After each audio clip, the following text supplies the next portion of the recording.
संतोष, अब अगर आप तस्वीरें हमें दिखा पाए तो इस वक्त और कितना वक्त लगेगा संगम तक पहुंचने में इस अंतिम यात्रा को? दिखा दी। देखिए, अभी 2 घंटे कम से कम और लगेंगे। अभी लगभग 1 घंटा होने को है। शव यात्रा वहां से शक्तिपीठ से निकल करके, जो गद्दी है वहां से निकल करके अब बाघंबरी शक्तिपीठ से संगम की तरफ जा रही है।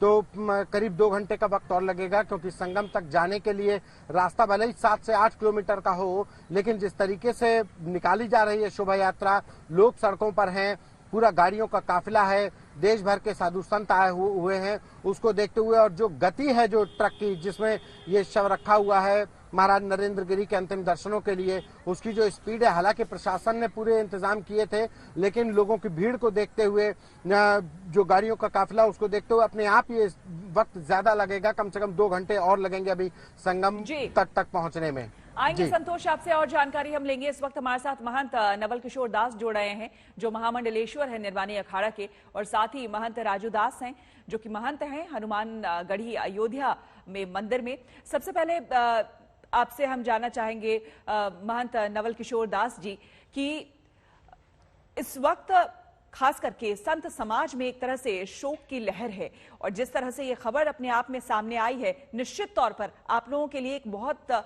बड़ी क्षति, एक तरह से अपूरणीय क्षति।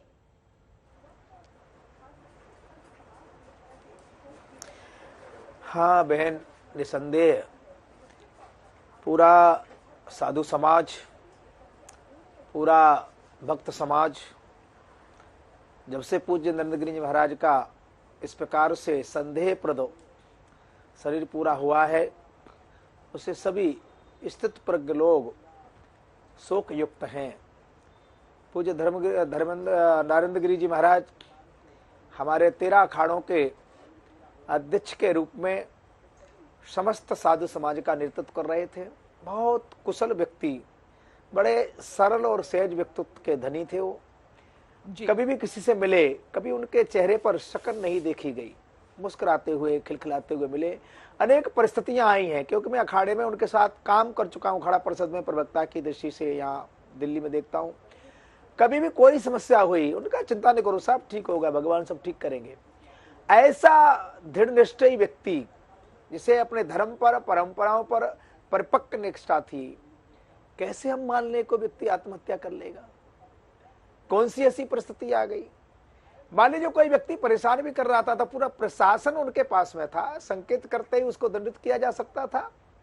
मैं संदेह व्यक्त कर रहा हूं कल से ही कि कहीं ऐसा तो नहीं है कि गुरु और चेले के छोटे से विवाद को कोई विस्तार दे रहा हो तीसरा व्यक्ति, जिसकी कुदृष्टि कहीं न कहीं मठ की संपत्ति पर रही हो। ऐसा मैं ये नहीं कह रहा ऐसा होगा, हो सकता है जी, संदेह व्यक्त कर रहा हूं, वो जांच के बाद पता लगेगा। ऐसी परिस्थितियां पैदा कर दी हो कि महाराज जी को विवश होकर के आत्महत्या करनी पड़ी हो, या ऐसा भी हो सकता है कि उनके साथ कोई दुर्घटना घटी हो।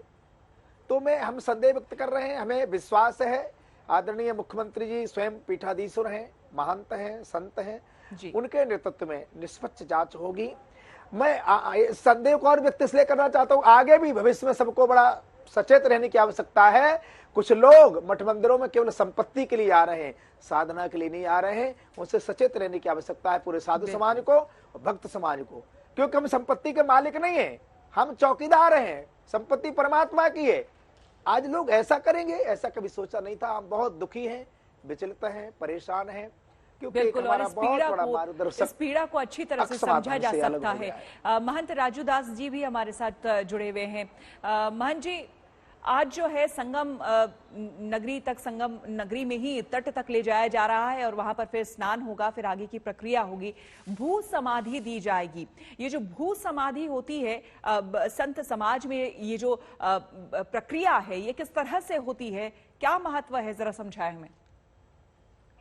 नहीं, देखिए, हर एक संप्रदाय के अलग अलग व्यवस्था है, अलग अलग तरीके से जल समाधि है, किसी की प्रवाह है, किसी की भू समाधि है, किसी के यहाँ जलाया जाता है। तो हर एक जगह अलग अलग प्रक्रिया है।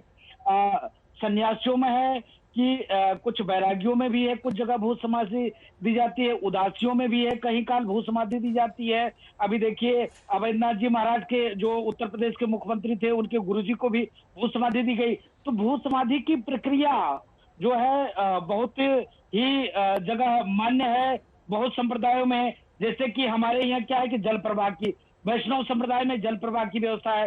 वैष्णव समाज में क्या है कि जलाने की प्रक्रिया है। तो उसमें जो विधान है वो वैदिक मंत्र परंपरा के द्वारा, वैदिक मंत्रों उच्चारण के द्वारा जो है उनको भू समाधि दी जाती है। जी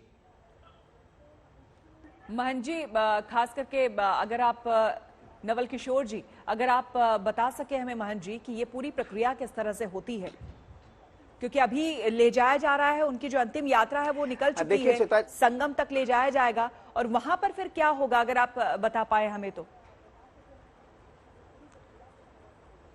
श्वेता जी, हमारे यहाँ 3 परंपराएं हैं। अग्नि संस्कार है, जल समाधि है और भूमि समाधि है। वैष्णव परंपरा में, उदासी परंपरा में अग्नि संस्कार किया जाता है। दशनाम परंपरा में एक अग्नि अखाड़ा है, उसमें भी अग्नि संस्कार होता है।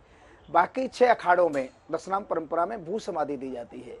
पहले जल समाधि भी दी जाती थी, चूंकि अब जल में संरक्षण के लिए उसको कोई अपवित्र न हो पाए, इसलिए अब जल समाधि लगभग समाप्त कर दी गई है, इसलिए भू समाधि है। अभी महाराज जी का शरीर संगम में ले जाया जाएगा, वहां उनके मुख में तुलसी दल, चंदन और जल त्रिवेणी का रखा जाएगा। उनके सबको स्नान कराया जाएगा, चंदन का लेप होगा। फिर उनकी जहाँ गद्दी थी लेटे हनुमान जी के पास, वहां रख करके उनको थोड़ा सम्मान किया जाएगा। वापस आने के बाद वो निरंजनी अखाड़े से थे, अखिल भारतीय अखाड़ा परिषद के अध्यक्ष के साथ साथ निरंजनी अखाड़े के सचिव भी थे। दशनाम परंपरा के अनुसार उनके वहां पुनः वस्त्र बदले जाएंगे, चंदन लगाया जाएगा, जैसी उनकी परंपरा है विभूति लगाई जाएगी। विभूति लगाने के बाद जहां वो पहले लिख करके गए हैं वहीं उनको समाधि दी जाएगी।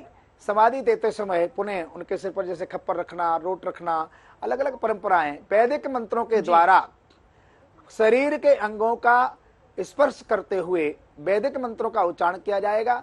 वैदिक विद्वान रहेंगे। वो समाधि की बाद में पूजा भी होती है।